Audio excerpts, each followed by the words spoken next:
കുട്ടികൾക്ക് ഒന്നോ രണ്ടോ പെർട്ടിക്കുലർ വെജിറ്റബിൾസ് ഇഷ്ടമായിരിക്കും. അപ്പോൾ നമ്മൾ അത് തന്നെ കൊടുത്തുകൊണ്ടിരിക്കും. പക്ഷേ അങ്ങനെ കൊടുത്തിട്ട് കാര്യമില്ല. അങ്ങനെ ആയാൽ മറ്റുള്ള ന്യൂട്രിയൻസൊക്കെ നമ്മൾ ലാക്ക് ചെയ്യും. ഇന്ന് ബീട്രൂട്ട് തോരനാണ് ഉണ്ടാക്കിയത്. അതെങ്ങനെയെങ്കിലും സ്കൂളിൽ അവന് കൊടുത്തയക്കണം. അപ്പോൾ പിന്നെ വേറെ രക്ഷയൊന്നുമില്ല. അപ്പോൾ അതിനു വേണ്ടി ഞാൻ ബീട്രൂട്ട് പൊറാട്ടയാണ് ഇന്ന് ഉണ്ടാക്കുന്നത്. അപ്പോൾ പിന്നെ ഇങ്ങനത്തെ വല്ല ട്രിക്ക് ചെയ്യണ മാർഗ്ഗങ്ങളോ നടക്കുകയുള്ളൂ. എൻ്റെ മോനെ ഇങ്ങനെ ചെയ്താൽ അവനെല്ലാം കഴിക്കും. എല്ലാവരും എങ്ങനെയാണെന്ന് അറിഞ്ഞുകൂടാ. എന്നാലും ഇതൊന്ന് ട്രൈ ചെയ്ത് നോക്കാം. ടേസ്റ്റിയാണ്. ഇങ്ങനെ ചെയ്യുമ്പോൾ നമ്മൾ ബട്ടറും എല്ലാം ഇട്ടല്ലേ ഇത് ചെയ്യണത്. എല്ലാ ദിവസവും ആക്കണമെന്നില്ല. ഇതേപോലെ ബട്ടർ ഇടാതെയും അവർ കഴിക്കുന്നുണ്ടെങ്കിൽ നമുക്ക് കഴിക്കാം. അങ്ങനെ ആകുമ്പോൾ വെജിറ്റബിൾസും ഉള്ളിൽ പോവും. നമ്മൾക്കറിയൂല ഇതുണ്ട്. നമ്മൾ എന്തായാലും സ്മാഷ് ചെയ്തിട്ടല്ലേ നമ്മൾ ചെയ്യണത്. അപ്പോൾ ഒരു നല്ല കാര്യം തന്നെയാണ്. അങ്ങനെ ഒന്ന് എല്ലാവരും ഒന്ന് ട്രൈ ചെയ്ത് നോക്കൂ കേട്ടോ. ഹലോ, കുട്ടികളൊക്കെ സ്കൂളിൽ പോയി തുടങ്ങിയല്ലോ അല്ലേ? സ്കൂളിൽ പോയി തുടങ്ങിക്കഴിഞ്ഞാൽ അടുത്ത ടെൻഷൻ തുടങ്ങി. ബ്രേക്ക്ഫാസ്റ്റ് എന്ത് കൊടുക്കണം, ലഞ്ച് എന്ത് കൊടുക്കണം. അതും ബ്രേക്ക്ഫാസ്റ്റ് കൊടുക്കുമ്പോൾ അത് കഴിക്കുകയും വേണം, ലഞ്ച് കൊണ്ട് കൊടുത്താൽ കഴിച്ച് വരികയും വേണം. ഏറ്റവും വലുത് അതല്ല, ഹെൽത്തി ആയിട്ട് എന്തെങ്കിലും കൊടുക്കുകയും വേണം. എൻ്റെ മോനോട് വെജിറ്റബിൾസ് ഒക്കെ കഴിക്കാൻ ഭയങ്കര മടിയാണ് അവന്. പക്ഷേ എപ്പോഴും നമ്മൾക്ക് മീൻ, ചിക്കൻ അങ്ങനെ കൊടുത്തയക്കാൻ പറ്റുമോ? പിന്നെ മിക്ക സ്കൂളിലും ഇതൊക്കെ അലൗഡ് അല്ല. എൻ്റെ സ്കൂളിൽ അലൗഡാണ്. ഞാൻ എന്നാലും മീൻ അങ്ങനെയൊന്നും ഞാൻ കൊടുത്തയക്കാറില്ല. എന്ന് വെച്ചാൽ മണക്ക് വന്നാൽ അത് ബുദ്ധിമുട്ടല്ലേ. പരമാവധി അവൻ കഴിക്കണ കുറച്ച് വെജിറ്റബിൾസ് ഉണ്ട്, അതൊക്കെ കൊടുത്തയക്കും. പക്ഷേ അത് മാത്രം പോരല്ലോ, എല്ലാം നമ്മൾ കൊടുക്കണ്ടേ. പിന്നെ സങ്കടം വരണമെന്ന് വെച്ചാൽ കൊണ്ടുപോയ ചില കറികൾ ഞാൻ ജസ്റ്റ് ഒന്ന് എന്നോട് ചോദിക്കും എന്താണെന്ന് ഉണ്ടാക്കിയത്, ഒന്നും പറയില്ല, മിണ്ടാതെ അങ്ങോട്ട് കൊടുക്കും. ചില ദിവസം കഴിച്ചു വരും, ചില ദിവസം കഴിക്കാണ്ട് വരും. അപ്പോഴാണ് സങ്കടം വരുന്നത്. അപ്പോൾ ഞാൻ എന്താണെന്ന് വെച്ചാൽ ഈ തക്കിട തരികിട പരിപാടികളൊക്കെ കാട്ടി അവനത് തീറ്റിപ്പിക്കും. ഇന്നിപ്പോൾ ബീട്രൂട്ട് തോരനായിരുന്നു ഞങ്ങൾ ഉണ്ടാക്കിയിരുന്നത്. അപ്പോൾ ബീട്രൂട്ട് തോരൻ കൊണ്ട് ബീട്രൂട്ട് അവനെ തീറ്റിപ്പിക്കുകയും വേണം. അന്ന് അവൻ ഹാപ്പി ആയിട്ട് ഉച്ചയ്ക്ക് സ്കൂളിൽ ലഞ്ചും കഴിച്ച് ലഞ്ച് ബോക്സ് കാലിയാക്കി തിരിച്ചു വരെയും വേണം. കുട്ടികൾക്ക് നല്ലതിന് വേണ്ടി ഇമാതിരി കുറേ തക്കിട തരികിട പരിപാടികളൊക്കെ ഞാൻ കയ്യിൽ വെക്കാറുണ്ട് എപ്പോഴും. അപ്പോൾ ഇവനെ വെജിറ്റബിൾസ് തീറ്റിപ്പിക്കുന്നത് ഞാൻ മെയിൻലി ഈ ഒരു പരിപാടി കൂടെയാണ്. പൊറോട്ട അങ്ങോട്ട് ഉണ്ടാക്കി കൊടുക്കും. അവന് ഈ ആലു പൊറോട്ട, അതൊക്കെ ആലു പറാഠ അതൊക്കെ ഭയങ്കര ഇഷ്ടമാണ് അവന്. അപ്പോൾ ആഴ്ചയിൽ ഒരിക്കൽ ഞാൻ എന്തായാലും ഇങ്ങനെ എന്തെങ്കിലും ഒരു വെജിറ്റബിൾസ് ആയിട്ട് തോരൻ ഉണ്ടാക്കുമ്പോൾ അതിൽ നിന്ന് മാറ്റി വയ്ക്കും. അല്ലെങ്കിൽ വെജിറ്റബിൾസ് തന്നെ പുഴുങ്ങി ജസ്റ്റ് ഒരു കറി പോലെ ഉണ്ടാക്കി അതിൽ നിന്ന് ഞാൻ പൊറാട്ട സ്റ്റൈലിൽ ഉണ്ടാക്കി കൊടുക്കും. ആൾ ഹാപ്പിയാണ്. അതൊന്ന് മസ്റ്റ് ട്രൈ ചെയ്ത് നോക്കാം. നല്ലതാണ് കുട്ടികൾക്ക്. പിന്നെ നമ്മൾ നെയ്യ്, ബട്ടർ അങ്ങനെയൊക്കെ ഇടുന്ന കാരണം എപ്പോഴും ഇത് ആക്കരുത്, എപ്പോഴും കൊടുക്കരുത്. അതും ബുദ്ധിമുട്ടല്ലേ. അപ്പോൾ ഞാൻ എന്താ ചെയ്യണമെന്ന് വെച്ചാൽ ആഴ്ചയിൽ ഒരിക്കൽ അങ്ങനെയാണ് ഞാൻ. അതേപോലെ എൻ്റെ ചാനലിൽ ന്യൂ ആണെങ്കിൽ ഒന്ന് സബ്സ്ക്രൈബ് ചെയ്യണേ. മുകളിലുള്ള ബെല്ലൈക്കണും കൂടെ പ്രസ് ചെയ്യണം. അപ്പോൾ നിങ്ങൾക്ക് എൻ്റെ ന്യൂ അപ്ഡേറ്റ്സ് ഒക്കെ കിട്ടും. ബീട്രൂട്ട് തോരന് വേണ്ടി ഞാൻ ബീട്രൂട്ട് നല്ലപോലെ കഴുകി ഗ്രേറ്റ് ചെയ്താണ് വെച്ചിരിക്കണേ. അപ്പോൾ പിന്നെ വേവാൻ നല്ല സുഖമല്ലേ. വേറെ തേങ്ങയോ അങ്ങനെ ഒന്നും ഇട്ടിട്ടില്ല.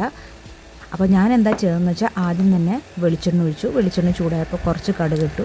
അതിൽ കുറച്ച് വേപ്പിലയും ഒരു ചെറിയ ഉള്ളിയാണ് ഒരു ചെറിയ സവാളയാണ് എടുത്തിരിക്കുന്നത്.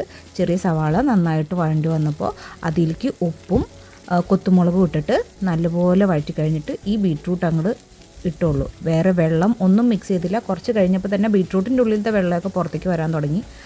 അതിങ്ങനെ നല്ലപോലെ ഇടയ്ക്കിടയ്ക്ക് ഇളക്കി മൂടി വെച്ചു. അത് കഴിഞ്ഞ് കുറച്ച് കഴിഞ്ഞപ്പോൾ തന്നെ ബീട്രൂട്ട് തോരൻ റെഡി. അതുകൊണ്ട് സിമ്പിളായിട്ടൊരു ബീട്രൂട്ട് തോരനാണ് ഇന്ന് ഉണ്ടാക്കിയത്. ഇതിൽ നിന്നാണ് ഞാൻ ബീട്രൂട്ട് പൊറോട്ടയ്ക്ക് വേണ്ടി ഞാൻ എടുത്തത്.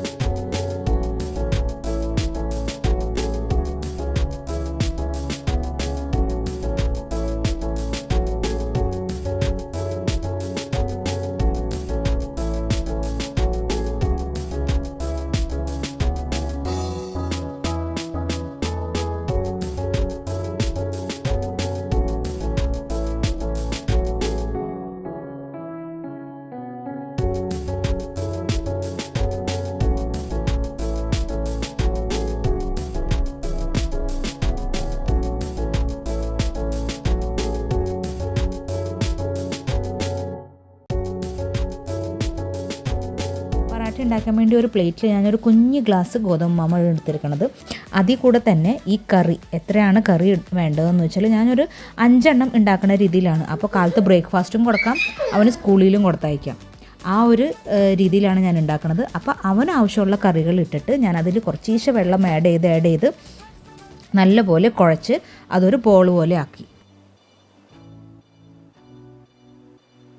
നമ്മളെടുക്കണ പൊടിയുടെയും കറിയുടെയും കൗണ്ടൊക്കെ അനുസരിച്ച് വെള്ളത്തിനും കുറച്ച് വ്യത്യാസം വരും കേട്ടോ. ഓൾറെഡി കറിയിൽ ചിലപ്പോൾ ഒരു ചെറിയ വെള്ളത്തിൻ്റെ അംശമൊക്കെ ഉണ്ടാവുമല്ലോ. അപ്പോൾ അതനുസരിച്ച് വേണം. അത് അങ്ങനെ എന്തെങ്കിലും ഉണ്ട് ഞാൻ എടുത്തതിൽ കുറച്ച് കൂടിപ്പോയി വെള്ളം. അപ്പോൾ ഞാൻ എന്താണെന്ന് വെച്ചാൽ കുറച്ചും കൂടെയും പൊടി ഇട്ടു.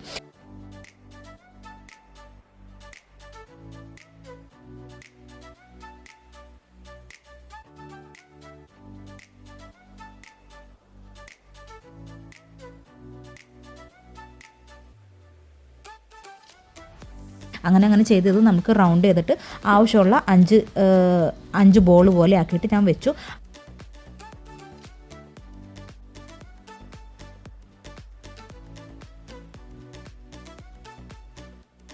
അണ്ട് സാധാരണ ഇതൊന്നുമില്ല, നമ്മൾ ഓൾറെഡി ഇതിൽ മിക്സ് ചെയ്തെടുക്കല്ലേ. പിന്നെ ബീട്രൂട്ട് ആണെങ്കിൽ ഗ്രേറ്റ് ചെയ്തതായ കാരണം വലിയ ബുദ്ധിമുട്ടൊന്നുമില്ല. അപ്പോൾ എന്താണെന്ന് വെച്ചാൽ സാധാരണ ചപ്പാത്തിക്ക് പരത്തണ പോലെ നമ്മൾ ഭയങ്കര പ്രസ് ചെയ്യേണ്ട കാര്യമില്ല. ചെറിയ ഉരുളകൾ എടുത്തിട്ട് ആദ്യം പൊടിയിൽ മുക്കിയിട്ട് സാധാരണ റൗണ്ട് ചെയ്യണ പോലെ റൗണ്ട് ചെയ്തെടുത്തു. ഇതിലും നമ്മൾ റൗണ്ട് ചെയ്യുമ്പോൾ കറി എങ്ങാനും പുറത്ത് വരുന്നുണ്ടെങ്കിൽ പൊടി മുക്കി കൊടുത്താൽ മതി. എന്നിട്ട് സാധാരണ ചുടുന്ന പോലെ നമ്മൾ ചുട്ടിട്ട് അതിൽ ഒരു സൈഡായി വരുമ്പോൾ മറിച്ചിട്ടിട്ട് ആ സൈഡിൽ നമ്മൾ ബട്ടർ തേച്ച് കൊടുക്കാം. എന്നിട്ട് പിന്നെ വീണ്ടും ഫ്ലിപ്പ് ചെയ്യാം. എന്നിട്ട് അവിടെ ബട്ടർ തേച്ച് കൊടുക്കാം. തീ ഇവിടെ നമ്മൾ മീഡിയവും ലോവും മാറ്റി ഇരിക്കണം. എന്താ വെച്ചാൽ പെട്ടെന്ന് കരിഞ്ഞു പോവും. നല്ല രീതിയിൽ ഗോൾഡൻ ബ്രൗണിഷ് ഷെയ്ഡ് ആകുമ്പോൾ നമുക്കതായി എന്ന് മനസ്സിലാവും. പിന്നെ വീർത്തൊക്കെ വരും. അങ്ങനെ നമ്മളുടെ കുട്ടികൾക്ക് നല്ല ഇഷ്ടമാവും. അങ്ങനെ ഓരോന്നോരോന്ന് ഈ സെയിം പ്രോസസ്സ് തന്നെ റിപ്പീറ്റ് ചെയ്തിട്ട് നമ്മൾക്ക് നല്ലൊരു ബീട്രൂട്ട് പൊറോട്ട ഉണ്ടാക്കാം. എൻ്റെ മോനെ ഇങ്ങനെ ചെയ്താൽ അവൻ എല്ലാം കഴിക്കും. എല്ലാവരും എങ്ങനെയാണെന്ന് അറിഞ്ഞുകൂടാ. എന്നാലും ഇതൊന്ന് ട്രൈ ചെയ്ത് നോക്കാം. ടേസ്റ്റിയാണ്. ഇങ്ങനെ ചെയ്യുമ്പോൾ നമ്മൾ ബട്ടറും എല്ലാം ഇട്ടല്ലേ ഇത് ചെയ്യണത്. എല്ലാ ദിവസവും ആക്കണമെന്നില്ല. ഇതേപോലെ ബട്ടർ ഇടാതെയും അവർ കഴിക്കുന്നുണ്ടെങ്കിൽ നമുക്ക് കഴിക്കാം. അങ്ങനെ ആകുമ്പോൾ വെജിറ്റബിൾസും ഉള്ളിൽ പോവും. നമ്മൾക്കറിയൂലേ ഇതുണ്ട്, നമ്മളെന്തായാലും സ്മാഷ് ചെയ്തിട്ടല്ലേ നമ്മൾ ചെയ്യണത്. ഒരു നല്ല കാര്യം തന്നെയാണ്. റെസിപ്പി ഇഷ്ടപ്പെട്ട എല്ലാവരും ഒന്ന് ട്രൈ ചെയ്തോ. വീഡിയോ ഇഷ്ടപ്പെട്ട ഷെയർ ചെയ്യണേ, ലൈക്ക് ചെയ്യണേ, സബ്സ്ക്രൈബ് ചെയ്യണേ. താങ്ക്